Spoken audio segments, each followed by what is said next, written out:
Hello everyone, it's me, your average bonehead, Jay, and the next episode on our Steven Universe list is Lion 2, the movie. Or is it Lion 2, the movie? Oh my god, I just got it. This episode is our reintroduction to Connie and Lion, as the episode begins with Connie showing Steven a trailer to the third installment of a film franchise she really likes, Dogcopter, which they are going to go see today. The gems return via the warp pad, and Connie gets to see a bit more of how gem magic works. But between this and meeting Lion, it starts to make Connie feel a bit insignificant when it comes to the grand scheme of the story, as she states that the only interesting thing to happen in her life is tennis practice. Also, with the way he introduced Lion, he was definitely trying to impress Connie more than he already did when they first met. They ask Lion if he can take him to the movie, and they hop on his back, and Lion reveals that he can walk on water. And quick thing I failed to mention, while I've already started talking about how good the songs are in Steven Universe, I haven't mentioned its godlike background OST yet, as we get to hear Lion's amazing theme as he takes the kids across the water.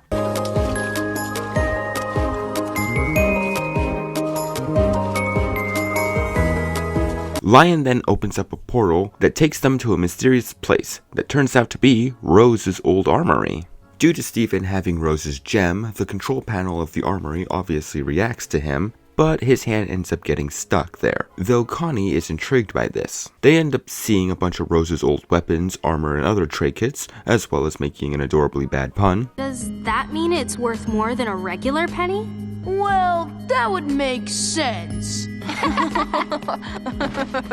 But then they accidentally activate a training robot. That of course attacks them, and Lion ends up helping them escape. They ironically end up at the theater, only mildly beaten, bruised, and burned, as Steven apologizes for ruining everything. But then Connie apologizes for getting in the way of his magical destiny, questioning why he even cares about something like Dogcopter. But Steven assures it's because he really likes it, and because he thinks it's really cool, which I think anyone can assume is a metaphor for the two of them talking about each other. But it turns out Lion didn't close the portal, and the robot ends up following them. Unsure of how to beat it, Lion ends up giving them Rose's sword. Steven is unsure of what to do with it, but with the help of Connie and the moves she knows from tennis practice, as well as the moves she made up earlier, they manage to fight back and defeat the robot. And even though everything around is destroyed and on fire, Steven, Connie, and Lion still go in to see the movie anyways, and the episode ends on that note. This is a fun and, much like any episode that involves Steven and Connie hanging out together, adorably sweet episode.